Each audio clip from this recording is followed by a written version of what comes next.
When Farrah Fawcett caught her husband, RyanONeal, in bed with another woman, it turned out to be just the surface of a much larger issue.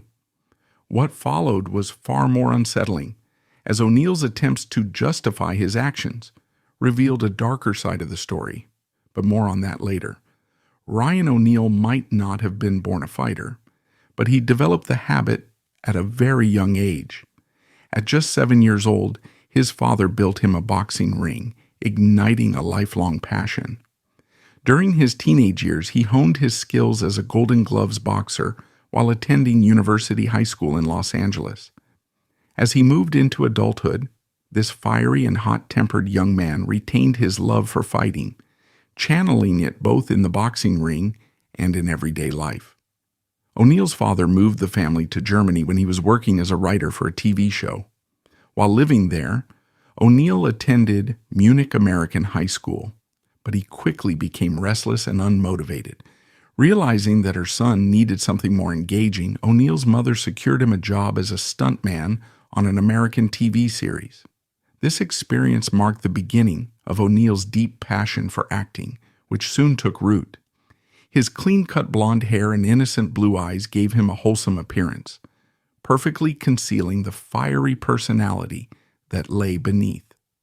At the age of 18, O'Neal got into an argument with a stranger at a party.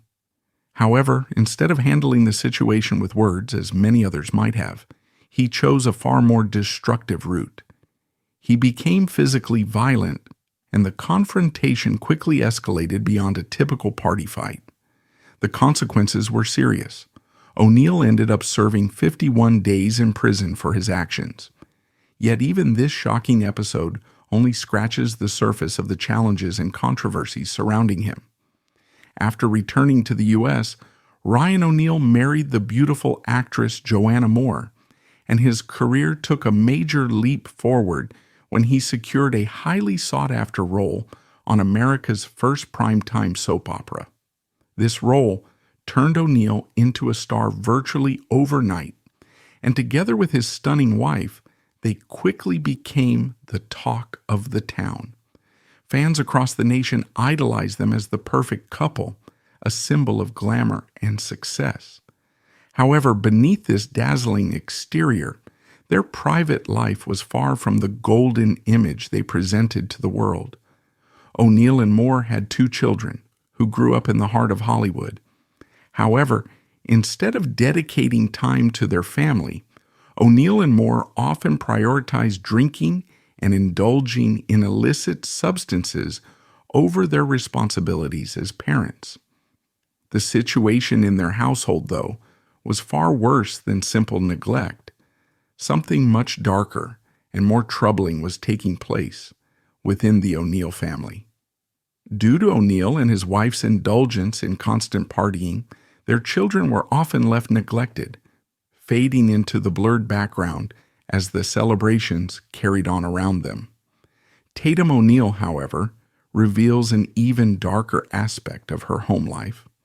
She claims that in her parents' frequent absences, some family friends took advantage of the situation and acted inappropriately toward her and her siblings.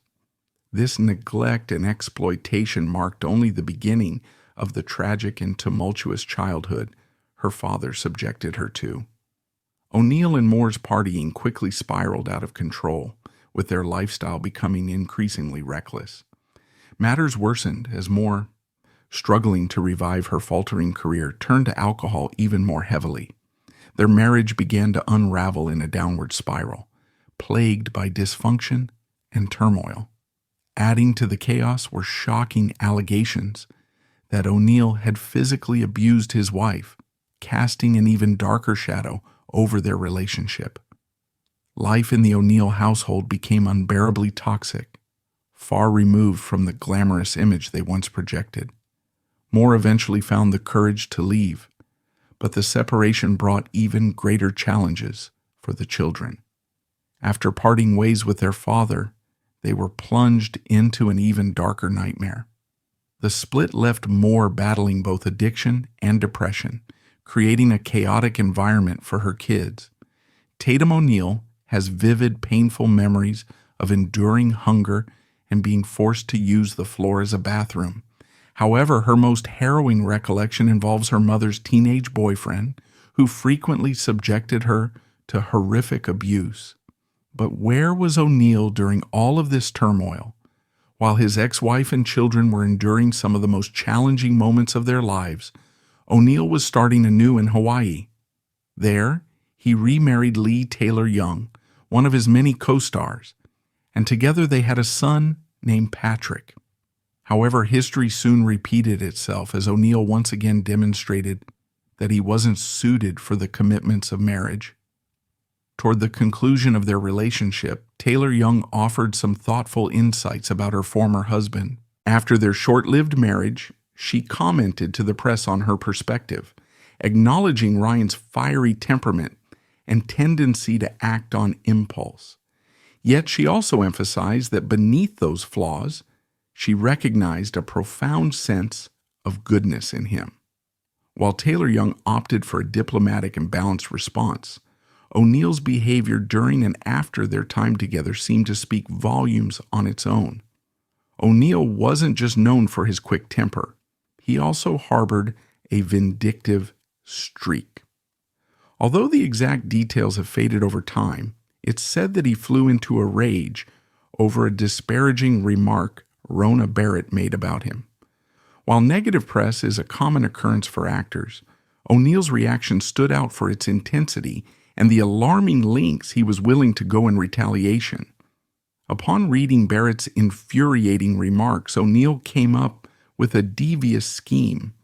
A package with no return address arrived at Barrett's doorstep, and when she opened it, she was greeted with a terrifying sight, a live tarantula.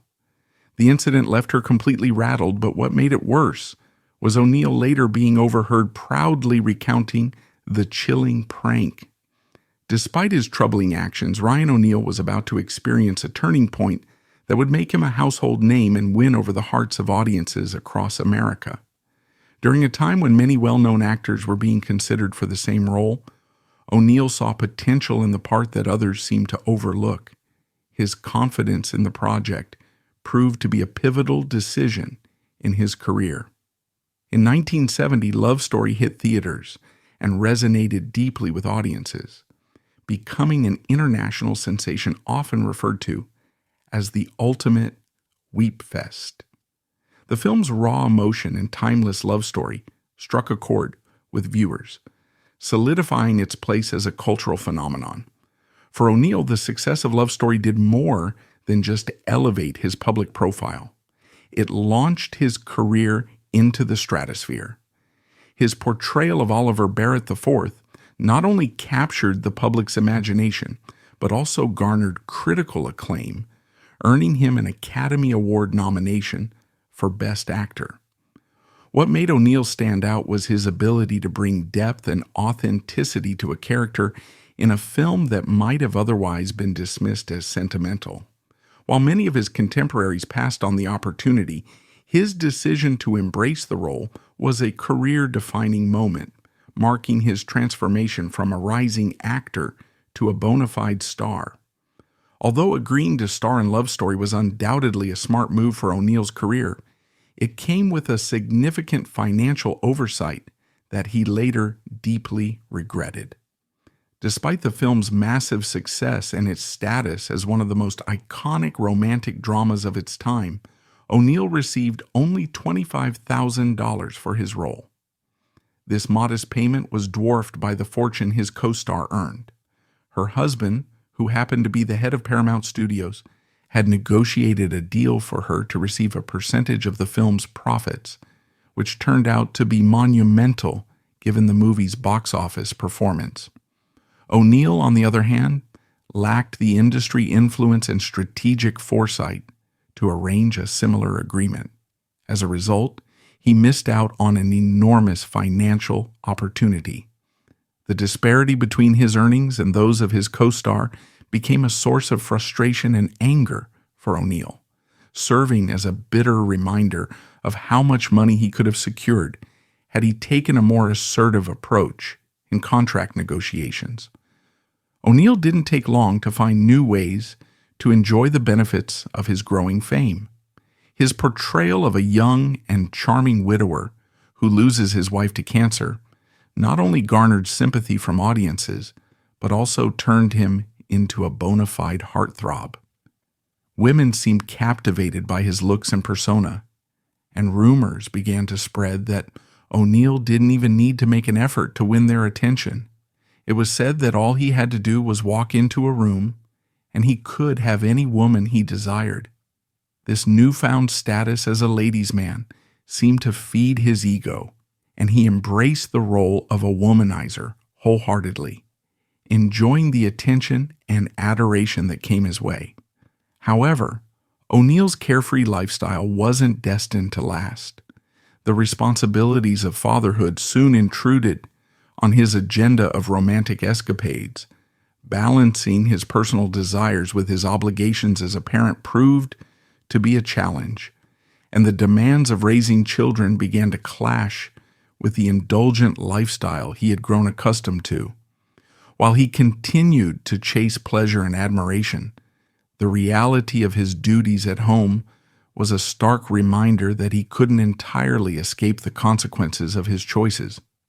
By this point, O'Neal's ex-wife, Joanna Moore, had reached a breaking point from which she couldn't recover. Struggling with addiction and depression, her neglectful behavior rendered her incapable of providing proper care for their children, Tatum and Griffin. While O'Neal himself was far from an ideal candidate for Father of the Year, it was clear that he offered a more stable alternative to the troubled Moore. Taking on the responsibility of raising his children, O'Neal stepped into a role he had largely avoided until then. Despite his shortcomings, he embraced the challenge of parenting, blending it with his demanding career as a movie star in unexpected ways. Balancing the high-profile demands of Hollywood with the needs of his children, O'Neal managed to find a unique rhythm that allowed him to take on both roles, even if not perfectly, in an effort to keep his family together. Despite the turbulence in his personal life, a glimmer of opportunity appeared for O'Neal. Peter Bogdanovich, who had previously directed him in the wildly entertaining comedy What's Up, Doc?, alongside Barbra Streisand, was in search of a father-daughter duo for his next project, Paper Moon. Initially, Paul Newman and his daughter were considered for the roles, but when they withdrew from the film, the chance fell into the hands of O'Neal and his daughter, Tatum. This casting decision would soon become a defining moment in both of their careers. O'Neal was convinced that this role was his big break, the opportunity that would finally earn him the Oscar he had always dreamed of. However, despite the film's success, his aspirations didn't come to fruition. In Paper Moon, O'Neal portrays a con man who partners with a young girl he pretends is his daughter to swindle unsuspecting victims out of their money. Ironically, given O'Neal's own less-than-stellar history as a father, the role wasn't much of a leap for him. It seemed almost too fitting, blurring the line between art and reality in a way that didn't escape notice. While RyanONeal delivered a strong performance in Paper Moon, it was his young daughter Tatum who captivated audiences and dominated every scene. Her natural talent and charm were undeniable, and the Academy recognized her extraordinary work by nominating her for Best Supporting Actress. To O'Neal's dismay, he was overlooked for any accolades, sparking a deep resentment toward his daughter's rising success. What followed was a shocking turn of events. Instead of celebrating Tatum's achievement, O'Neal allowed jealousy and frustration to cloud his judgment. At just 10 years old, Tatum O'Neal made history when she won the Oscar for Best Supporting Actress, becoming the youngest person ever to receive a competitive Academy Award.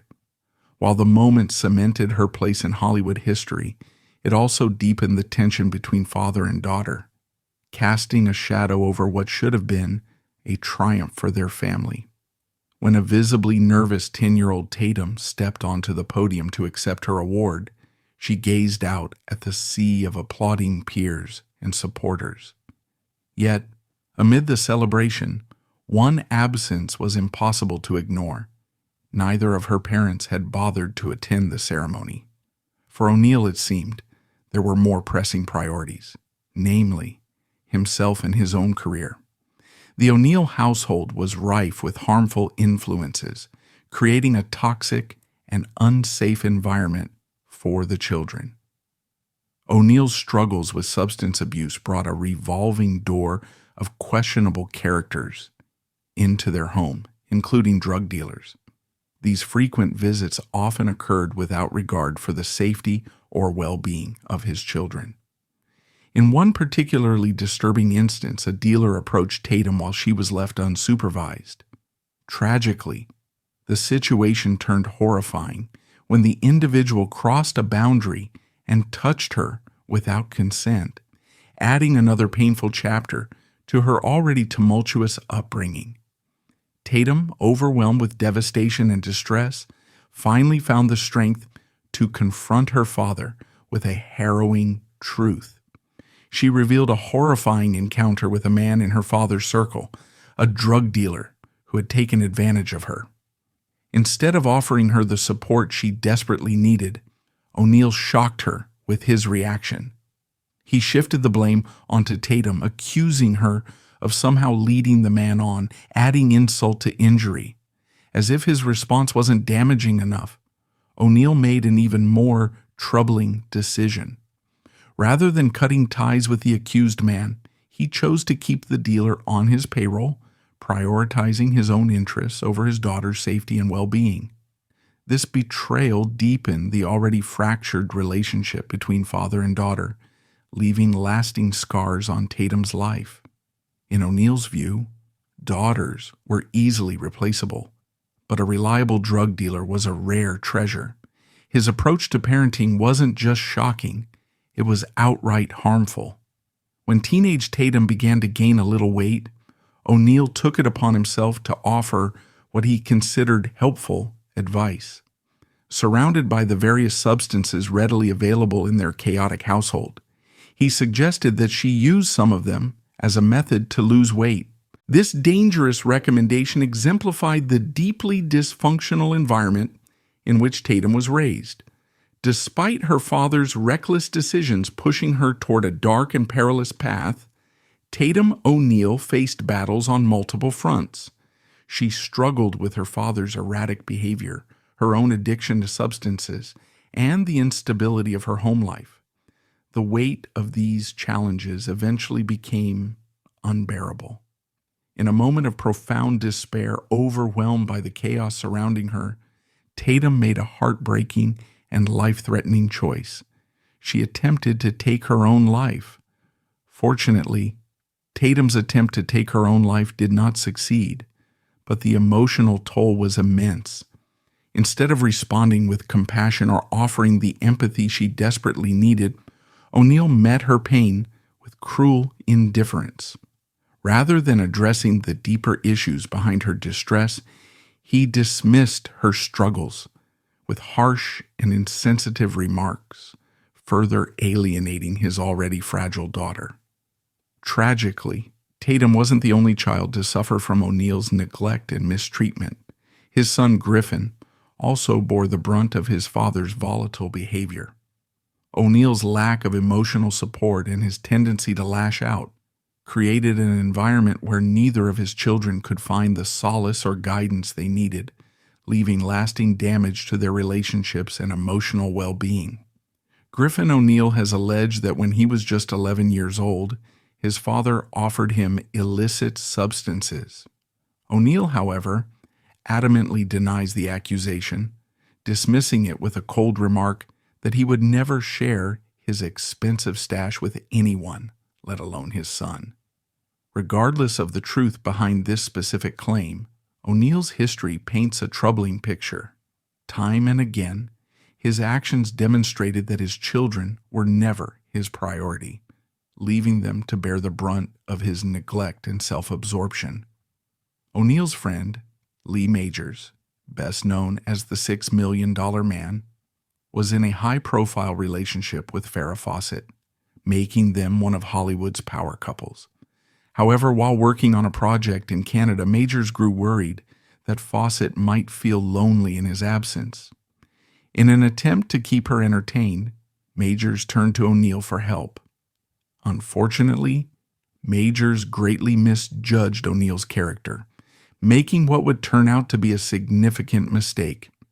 At one point, Lee Majors made the unusual decision to ask RyanONeal to take his wife, Farrah Fawcett, out on a date, purely to keep her company. What unfolded next, however, was predictable to anyone familiar with O'Neal's reputation.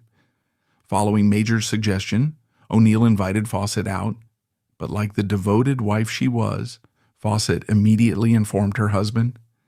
Majors, seemingly reconsidering the wisdom of his idea, forbade her from going on the date. By then, though, it was too late. O'Neal's interest in Fawcett had been piqued, and he was determined to have her, no matter the circumstances. With his characteristic persistence, O'Neal pursued her relentlessly, and not even Majors, the man famously known as the $6 million man, could stand in his way. What began as a seemingly harmless request had set the stage for an affair that would alter all their lives. While O'Neal meticulously plotted his pursuit of Farrah Fawcett, her husband, Lee Majors, was stranded in Canada, helpless to stop his so-called friend's betrayal. Despite repeatedly calling O'Neal to warn him to stay away, Majors found himself powerless to influence the situation. Frustrated and out of options, he could do little more than angrily hang up the phone and hope that his pleas would somehow have an effect. As usual, O'Neal managed to get what he wanted, and it wasn't long before Fawcett separated from Majors and began a new relationship with him. However, being the center of O'Neal's attention came with its own challenges. Despite Fawcett being celebrated for her beauty at the time, O'Neal still felt the need to offer her unsolicited beauty advice. One suggestion was that she should tone down her makeup. Trusting his opinion, Fawcett decided to give it a try. Unfortunately, the change didn't go unnoticed. When her former manager commented that she looked tired without her usual makeup, O'Neal lost his temper, reportedly coming close to physically attacking the man in a heated outburst. RyanONeal had every reason to feel hopeful about starting a family with Farrah Fawcett. Unlike his previous relationships, Fawcett didn't struggle with the self-esteem and addiction issues that had defined his ex-wife's challenges. Having fallen short as a father to his first 2 children, O'Neal was determined to turn things around and prove he could be the parent they deserved. In 1985, when Fawcett gave birth to their son, Redmond James Fawcett O'Neal, O'Neal appeared ready to embrace fatherhood with renewed commitment. For a time, he stepped up to the plate, eager to demonstrate that he could succeed where he had previously failed. Redmond's arrival offered O'Neal a chance to rewrite his narrative as a father, and he seemed determined to make the most of it. This time, O'Neal's failures as a parent reached a shocking new low. His son with Farrah Fawcett, Redmond, faced even greater struggles than his siblings. By the time Redmond reached his teenage years, O'Neal was reportedly providing him with illicit substances, setting the stage for a downward spiral. Redmond's addiction issues led to repeated attempts at recovery, with stints in 13 different rehabilitation centers. Despite these efforts, his challenges persisted, and at one of his court hearings, the state ultimately deemed him incompetent to stand trial. Adding to the weight of his struggles, Redmond had to contend with the disapproval of his own father. While Redmond was incarcerated and enduring one of the darkest periods of his life, his father's public remarks only deepened the wound. In an interview with Vanity Fair, O'Neal cruelly dismissed his son's troubles, saying, "So many arrests, the poor stupid boy," a statement that underscored their strained relationship and Redmond's feelings of abandonment and shame. RyanONeal and Farrah Fawcett faced one of their greatest parenting challenges with their son Redmond, whose struggles left them feeling helpless. Unable to find a way to support him effectively, they allowed him to live on the streets, overwhelmed by the situation and unsure how to intervene. In 2001, O'Neal received devastating news of his own. He was diagnosed with leukemia. Although he and Fawcett were no longer romantically involved, she stepped back into his life as a caregiver, dedicating herself to his recovery. Thanks to her care and support, O'Neal eventually went into remission, but their health battles were far from over. Years later, it was Fawcett who faced a life-altering diagnosis: cancer. This time, the roles reversed, and O'Neal took on the role of caregiver, standing by her side as she navigated her treatment.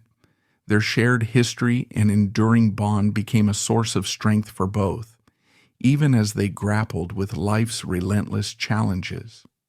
Amid this double tragedy, O'Neal and Fawcett found themselves drawn back together, but with RyanONeal involved, it was far from a fairy tale ending. O'Neal remained by Fawcett's side throughout her battle with cancer, supporting her through treatment as they navigated the ordeal together.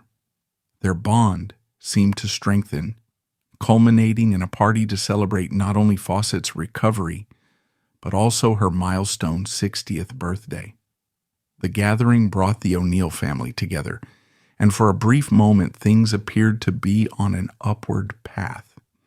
However, as history had shown time and again, peace in the O'Neal household was always fleeting.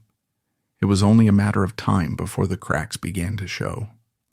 Once Fawcett retired for the night, O'Neal and his family immediately shifted the atmosphere from a life celebration to a scene of dysfunction. The situation escalated into a heated argument between O'Neal and his son Griffin, which took a violent turn when Griffin allegedly grabbed a fireplace poker and attacked his father. Fawcett, who had been sleeping peacefully upstairs, was suddenly awakened by a horrifying noise, the distinct sound of a gunshot. By the time authorities arrived at the scene, the details of what had happened remained vague and uncertain. O'Neal defended his actions, claiming he had shot his son in an act of self-defense. He explained that Griffin had been in the midst of a violent rampage, during which he had even injured his own pregnant wife. O'Neal initially brandished the weapon with the sole intention of intimidating his son, hoping to de-escalate the conflict. However, things took a tragic turn, and the situation spiraled out of control. Law enforcement officers arrived at the scene, arrested O'Neal, and took him into custody. Later, he was released on a $50,000 bond, but the incident left a lasting mark on his life. Not long after, Fawcett's battle with cancer took a devastating turn as the disease returned with renewed aggression. Watching the woman he loved suffer and realizing the limited time they had left, O'Neal made the heartfelt decision to propose to her, determined to solidify their bond. Fawcett accepted, and plans for a wedding were set in motion. However, fate dealt them a cruel blow. On the very day they were to be married, tragedy struck. Before the priest could arrive to officiate the ceremony, Fawcett succumbed to her illness. Instead of exchanging vows as he had dreamed, O'Neal was left by her bedside, listening to her final words as she passed away, marking the end of a love story that never got its happy ending. He carried the weight of his grief until the day of Fawcett's funeral, a somber event that marked the end of their long, complicated relationship. During the ceremony, as O'Neal said his final goodbye to his partner of 3 decades, he was approached by a blonde woman he didn't recognize. She offered him a hug, expressing her condolences. In his grief and distraction, O'Neal didn't think much about who she was, and, true to his flirtatious nature, responded suggestively, attempting to charm her. But this wasn't just any stranger. As he took a closer look at the woman, something about her seemed familiar, though he couldn't immediately place her. Then came the shocking realization. The blonde funeral attendee, the woman he had just hit on, was none other than his own daughter. Everything clicked when she looked at him and said, "Daddy, it's me, Tatum." In that moment, embarrassment and disbelief joined the grief he was already carrying, adding yet another layer of complexity to an already heartbreaking day. Having been estranged from Tatum for 5 years, O'Neal completely failed to recognize her during their uncomfortable reunion. This encounter served as a painful reminder of the fractured relationship between father and daughter, a bond that seemed beyond any hope of repair. The distance and neglect between them reflected the deep dysfunction in O'Neal's personal life. Meanwhile, amidst all the ongoing family drama, and before Fawcett's untimely passing, O'Neal still managed to worsen matters by failing as a partner. Despite Fawcett being celebrated as one of the most admired and beautiful women in America, O'Neal betrayed her by engaging in infidelity. His actions cast a shadow over their long and complex relationship, tarnishing what could have been a more meaningful connection during her final years. Fawcett literally caught O'Neal in bed with another woman, model and actress Leslie Stefanson. However, shockingly, this wasn't even the most disturbing part of the incident. O'Neal's attempt to justify his actions was unsettling, to say the least. When confronted, he defended himself by claiming that Stefanson was more like a daughter than a lover, adding, "My own daughter had flown the coop, so here was this replacement." His response not only failed to excuse his behavior, but also added an eerie layer to an already heartbreaking betrayal.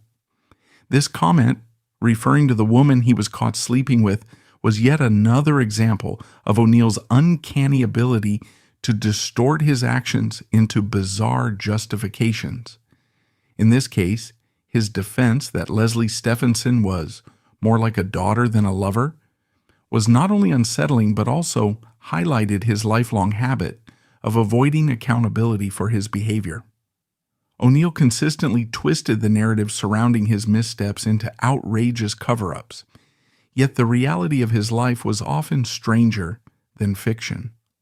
Ultimately, no excuse could rewrite the story of his tumultuous and controversial life. On December 8, 2023, RyanONeal's dramatic journey came to an end. At the age of 82, he passed away from congestive heart failure, bringing a close to a life filled with both fame and infamy.